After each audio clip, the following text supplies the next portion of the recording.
चेन्नई में बिहारी मजदूरों की लगातार हत्या हो रही है और अभी अभी चिराग पासवान आए हैं। क्या कुछ कहते हैं, अमित शाह जी को लेटर लिखकर भी भेजे हैं और देख रहे होंगे यहाँ पर अभी चिराग। हटो चिराग जी, आप थोड़ा पीछे हो जाए,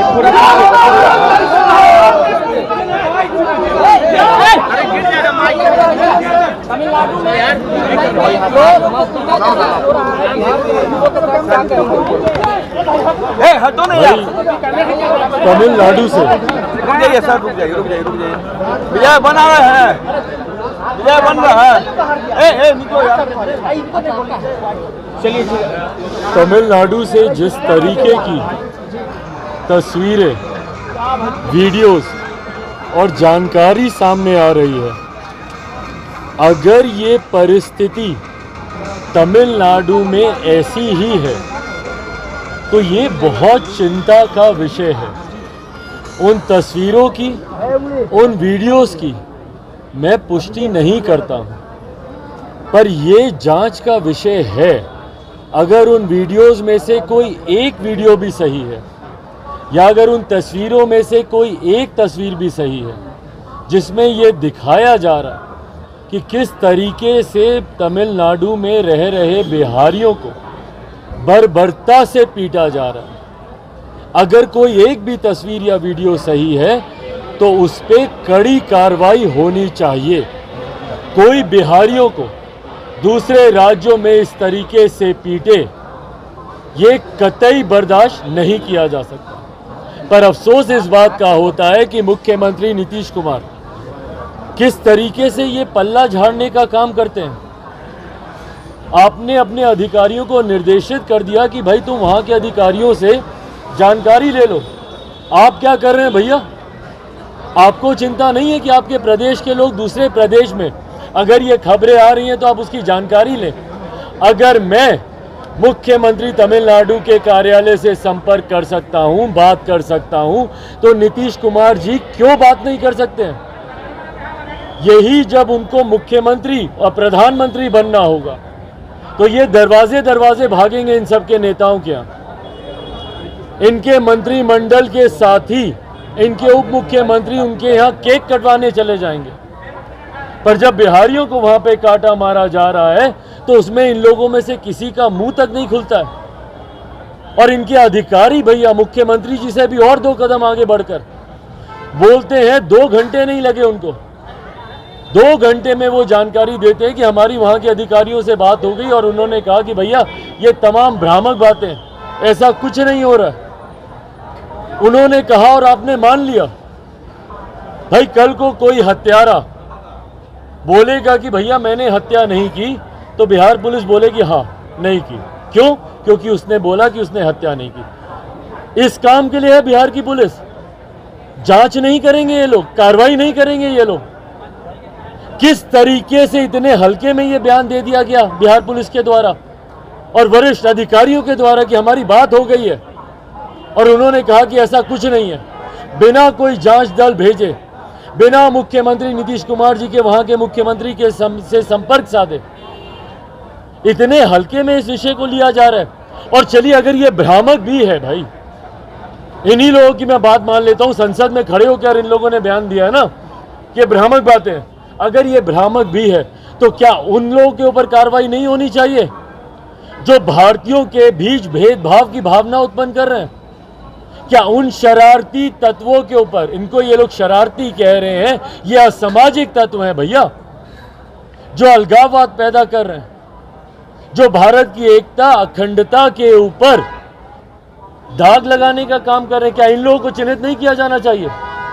जो बिहारियों और तमिलियंस के बीच में भेदभाव पैदा कर रहे हैं, जो नॉर्थ इंडियन और साउथ इंडियंस के बीच में भेदभाव पैदा कर रहे हैं, उनको कौन चिन्हित करेगा भैया? उन पे कौन जांच करेगा? तो कारण जो भी हो भैया, ये भ्रामक है तो भी उन लोगों को चिन्हित करना चाहिए। आप शांति से नहीं बैठ सकते मुख्यमंत्री नीतीश कुमार जी। और अगर इनमें से कोई एक तस्वीर वीडियो भी सही है तो इतिहास मुख्यमंत्री को कभी माफ नहीं करेगा। बिहार में तो ये बिहारियों को जीने नहीं देते, बिहार में ये लाठियां चलाते हैं और इन्हीं की वजह से ये बिहारी दूसरे प्रदेश गए ना भैया। क्यों गए बिहारी तमिलनाडु? शौक से गया क्या कोई बिहारी?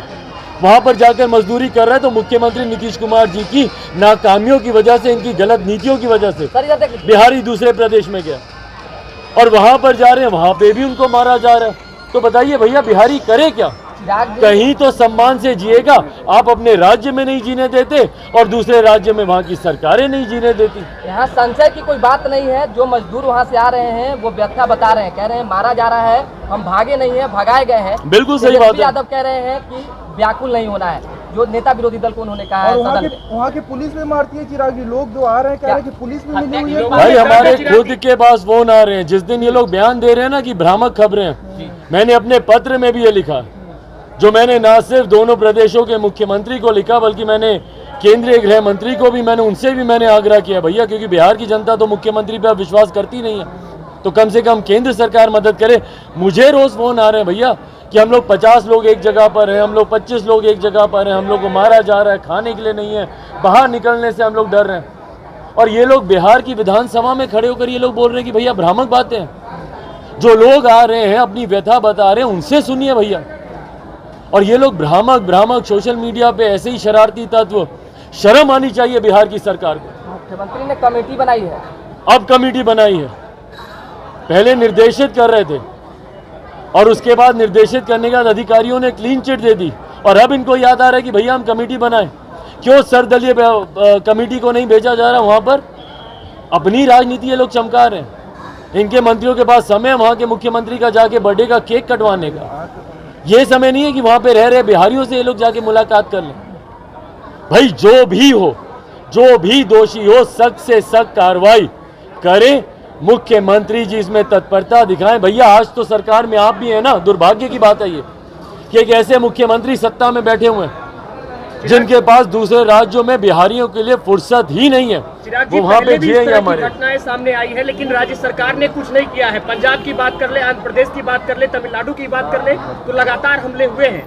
कब तक बिहारियों के ऊपर इस तरह की घटनाएं होती भाई जब तक मुख्यमंत्री नीतीश कुमार जी रहेंगे, बिहारियों के स्वाभिमान से ये खिलवाड़ करते हैं। इनकी वजह से बिहारी शब्द गाली बन गया, मुख्यमंत्री नीतीश कुमार जी की वजह से। इनकी वजह से बिहारी दूसरे राज्यों में जाने के लिए मजबूर हैं। पलायन के आंकड़े देख लीजिए, इनकी वजह से साल दर साल वो आंकड़े बढ़ते हैं। और अफसोस की बात यह कि उसके बाद उन बिहारियों को सुरक्षा तो दीजिए भैया।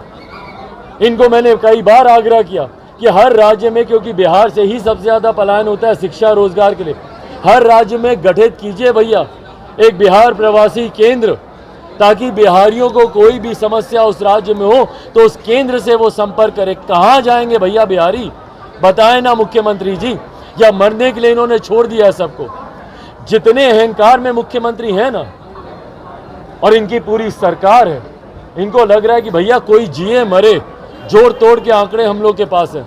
यही कारण है कि आज ये तीसरे नंबर की पार्टी बने, और वो दिन दूर नहीं जब जनता दल यूनाइटेड का नामो निशान नहीं बचेगा, इनका कोई नाम लेने वाला नहीं बचेगा। जिस तरीके से ये बिहारी उत्पीड़न के ऊपर ये लोग खामोश हैं। नागालैंड में बेहतर परफॉर्मेंस को लेकर क्या कहेंगे? नागालैंड में आपकी पार्टी ने जीती है, क्या कहेंगे? अकेले चिराग जी भारी पड़ गए आप। भाई मैं नागालैंड की जनता का धन्यवाद करूं, जिस तरीके से उन्होंने लोक जनशक्ति पार्टी रामविलास पर विश्वास जताया, और भाई ये एक मजबूत विश्वास है, इसको फ्लूक में आया हुआ मत नहीं कहा जा सकता।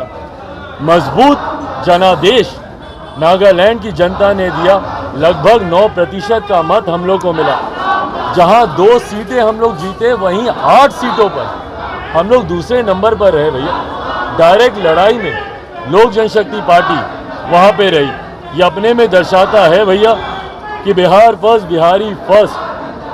बिहार में जिस तरीके से लोक जनशक्ति पार्टी रामविलास का जनाधार बढ़ रहा है, उसकी झलक कहीं ना कहीं दूसरे राज्यों में भी जा रही है, और दूसरे राज्यों की जनता भी बिहार के इस विजन पर विश्वास करते हुए ये उम्मीद रख रही है कि उनके राज्य में भी जात पात, धर्म, मजहब, हर चीज़ से हटकर उनके इश्यूज़ को प्राथमिकता दी जाएगी, विकास को प्राथमिकता दी जाएगी। और इसीलिए वे ऐसे दल की तरफ लोक जनशक्ति पार्टी रामविलास पर विश्वास करेंगे। के साथ चुनाव लड़ने गई, राष्ट्रीय पार्टी बनने गए थे भैया, बिहार में चिराग जी इस पर क्या राष्ट्रीय दल बनने गए थे, जनता दल यूनाइटेड। कितनी मेहनत किए थे ये लोग, उनकी भी 3% वोट है। इनकी मेहनत देख लीजिए भैया। उस वक्त अगर आप लोग को याद हो तो जिनके साथ ये गठबंधन में है कांग्रेस, राहुल गांधी जी की समापन कौन सी यात्रा वो थी, भारत जोड़ो यात्रा, तो उसका समापन हो रहा था कश्मीर में। तमाम दल के नेताओं को निमंत्रण दिया गया था। जदयू इसलिए नहीं गई थी, इनकी पार्टी के राष्ट्रीय अध्यक्ष ने कहा कि नहीं भैया, नागालैंड में हम लोग व्यस्त हैं, नागालैंड में पार्टी प्रचार में व्यस्त है, बड़े से बड़े नेता कैंपेन कर रहे हैं, वहाँ पे कैंपिंग कर रहे हैं, कितने मंत्री जाके वहाँ पे दिन रात प्रवास वहाँ पे कर रहे हैं, और क्या नतीजा निकला? 3% से कुछ ज़्यादा। अगर मुख्यमंत्री को अब भी समझ में नहीं आ रहा है ना कि उनके पाँव के नीचे से कैसे ज़मीन खिसकती जा रही है। बिहार में तीसरे नंबर की पार्टी, दूसरे राज्य में मात्र 3% का मत, ये दर्शा रहा है भैया कि जदयू समाप्ति की कगार पर है। कारण से मुख्यमंत्री नीतीश कुमार। शराबबंदी को लेकर सर्वदलीय बैठक होने वाली है चिराग जी, इस पे क्या कुछ कहेंगे? होनी चाहिए भैया, ये बहुत देर से कर रहे हैं, हम लोग तो कब से बात कर रहे हैं। क्या बैठक बुलाइए, सारे दलों से राय मशवरा कीजिए। हत्याएं हो रही हैं इस कानून की वजह से, तस्कर पैदा हो गए इस कानून की वजह से, कई नेताओं, मंत्रियों और राजनीतिक दलों के पॉकेटें भर गई हैं इस कानून की विफलता की वजह से। देर आए दुरुस्त आए, सबको बुलाइए और कड़े कदम उठाने की जरूरत है इस कानून को धरातल पर एक उतारने। अंतिम सवाल है, ललन सिंह चुनाव प्रचार के दौरान वहाँ पे कह रहे थे कि हमारे बिना सरकार नहीं बनेगी। हाँ, ललन सिंह चुनाव प्रचार के दौरान कह रहे थे हमारे बिना सरकार नहीं पूछिए ना, पूछिए उनसे। चिराग मॉडल की टीज भैया सिर्फ बिहार में ही उनको दर्द नहीं दे रही है, नागालैंड तक चिराग मॉडल उनको दुखी कर रहा है। Thank you Chirag ji.